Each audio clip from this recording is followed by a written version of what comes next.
Hi guys! Welcome back to my channel. If you are new here, welcome and thank you so much for stopping by. For today's recipe ay magluluto po tayo ng sinigang na buto-buto. Napakadali lang po lutuin nito guys. For sure, karamihan sa atin alam po lutuin ito. Ito po ang ating mga sangkap na ating gagamitin sa ating sinigang na buto-buto. Meron po tayong salt, oil, fish sauce, water, cabbage, okra, green beans, and then ang atin pong pork short ribs.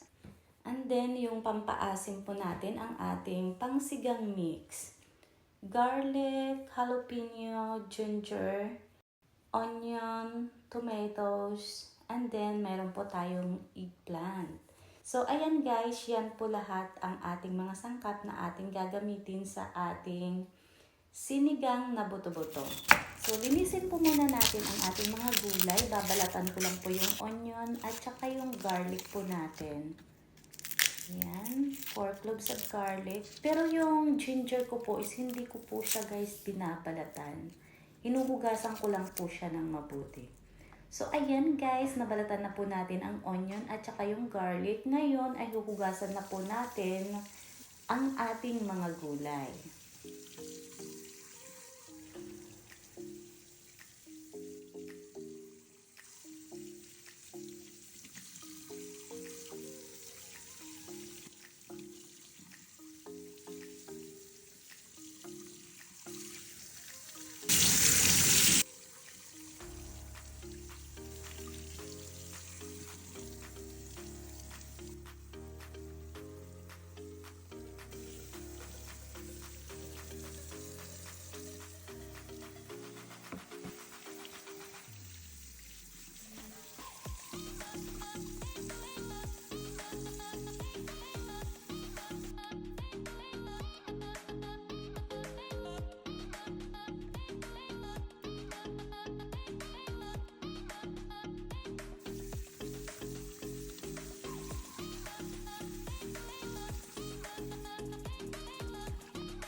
Here it is guys, tapos na po natin hugasan ang ating mga gulay. At this point ay i-chop po natin ang ating mga gulay.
And then at this point ay huhugasan naman po natin ang ating pork short ribs. Ayan, hugasan po natin ng mabuti.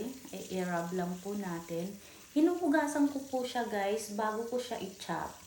So, ganyan po yung ginagawa ko. There you go. Done na po tayo maghugas sa ating pork. Ayan, linisin lang po natin ang ating sink for a little bit. Mamaya ko na siya sasabunin. So, at this point, ay i-chop na po natin siya, guys. So, ganito lang po kadali mag-chop.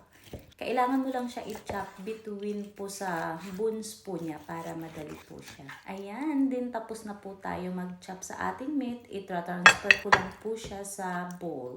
Then na po tayo mag-prepare sa ating mga sangkap. So, at this point, we're gonna proceed to the cooking process. I'm just gonna turn the heat onto medium-high heat. And then, maglalagay po tayo ng oil. Kapag mainit na po yung oil, i-saute na po natin ang ating onion. Lulutuin lang po natin ng mga 10 seconds. And then after 10 seconds, haluin po ulit natin. And then at this point, ay isusutay na po natin ang ating garlic. So there you go, haluin po ulit natin. And then lulutuin po natin siya ng another 10 seconds. And then, after 10 seconds, ilalagay na po natin ang ating tomatoes. And then, haluin lang po ulit natin. Ayan, halo lang po ng halo. And then, after 10 seconds, isusutay naman po natin ang ating ginger. And then, haluin lang po ulit natin. And then, after 10 seconds ulit, imimix lang po natin ng mabuti. And then, ilalagay na po natin ang ating pork short ribs. And then, haluin lang po natin ng bahagya ang ating meat, guys. Ang sarap po nito, guys. Ito yung paborito kong isigang sa part ng pork. Kasi hindi po siya mataba. So, mix na po natin. At this point ay tatakpan na po natin. So, isimmer lang natin ng mga 5 minutes. And then, after 5 minutes, ayan, medyo brown na po yung meat natin. I-mix po ulit natin. Ang bango niya, guys. Smells so good. Ayan, na-mix na po natin ng mabuti, guys. At this point ay ilalagay na po natin ang ating water. 8 cups of water lang po to siya, guys. Then mag-a-add na lang po tayo later pagkakailangan po natin. And then at this point ay isi-season na po natin ng salt. There you go. And then ang ating patis. Ayan, magpapasarap po to sa ating sinigang. So, there you go. Nalagay na po natin ang ating patis and then salt. Haluin po muna natin siya ng bahagya. Ayan, halo-halo lang po sa pagluluto, guys. Okay, then after po natin mahalo ng mabuti, ayan. Okay na po yan. Nahalo na natin ng mabuti. Takpan po natin and then isimmer po muna natin ng mga 15 minutes. And then after 15 minutes, at this point, guys, ay tatanggalin po natin, ayan, yung mga kulay brown. Yan po yung mga impurities ng ating meat. So, tanggalin lang po natin yan. Pero it's up to you, guys, kung ayaw niyo po siyang tanggalin. Pero para sa akin po, it's better to take it out. So, ayan, natanggal na po natin. Ayan, haluin po ulit natin ng bahagya ang ating sinigang. Ayan, ang bango niya na, guys. Super. And then, takpan po ulit natin. Balikan po natin after 40 minutes. After 40 minutes, here it is, guys. Sobrang bango. Oh my goodness. And then, haluin po ulit natin ng bahagya ang ating pork sinigang. Ang bango niya na, guys. So, at this point, ay i-check ko po siya kung malambot na ang ating meat. So, i-check po natin.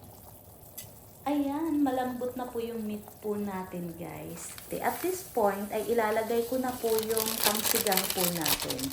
Ginamit ko po yung isang pack ng pangsigang, guys. Ayan, and then, haluin po natin ng bahagya. Alright, ang bango niya na, guys. Super, nakakagutom na. Alright, nahalo na po natin ng mabuti ang ating sinigang. At this point ay ilalagay na po natin ang ating mga vegetables, guys. So, ilagay na po natin ang ating jalapeno, okra, green beans, and then ang ating talong. Ayan, pagsabay-sabayin na po natin yan. Pwede na po yan. Masarap po kasi pagka marami ang vegetables. Yung cabbage, mamaya ko na po siya ilalagay. Ayan, takpan po muna natin. Lulutuin lang po natin ng 3 minuto. Let's get back into it after 3 minutes. Then, after 3 minutes, here it is, guys.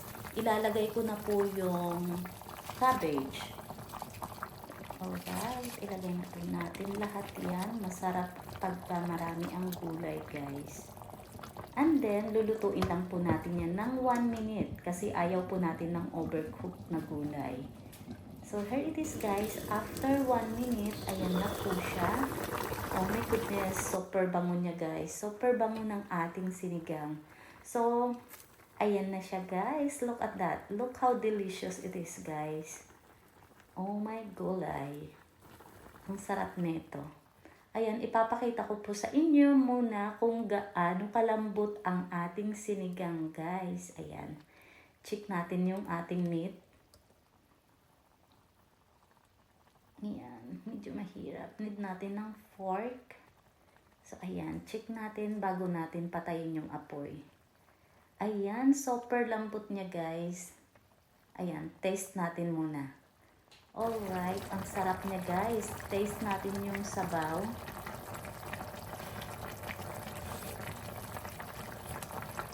Alright, tastes perfect. This is done, guys. The meat is super tender. Now, I'm gonna turn the heat off and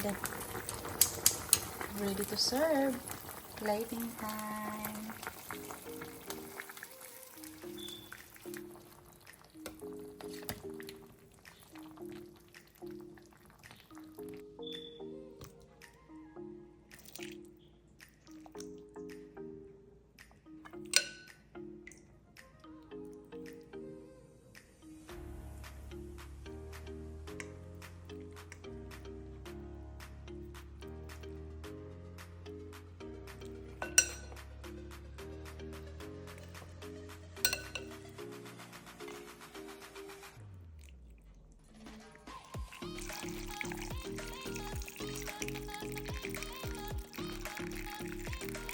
Here it is, guys. This is our finished product of our sinigang na buto-buto. Ayan, guys. Super sarap ng ating sinigang. So, at this point, we're gonna do the taste test. This is my favorite part of the video, guys. Taste test. Ayan, tikman po muna natin ang sabaw. Oh my gosh, it tastes so delicious, guys. Now I'm gonna taste the pork. I'm gonna show you guys how tender the meat is. See, it's super tender. Now let's do our first bite. Cheers! So good. It's so delicious, guys. The meat is super tender. See? There you go, guys. Na-achieve po natin ang ating napakasarap na sinigang na buto-buto. Sobrang sarap, guys. Okay, guys, I'm gonna end this video now. Thank you so much, guys, for watching, and I hope you enjoy this recipe. And if you are new to my channel, please don't forget to like and subscribe and click that bell button so you will be notified every time I have a new upload. Thank you so much, guys, and I hope to see you in the next one. Bye!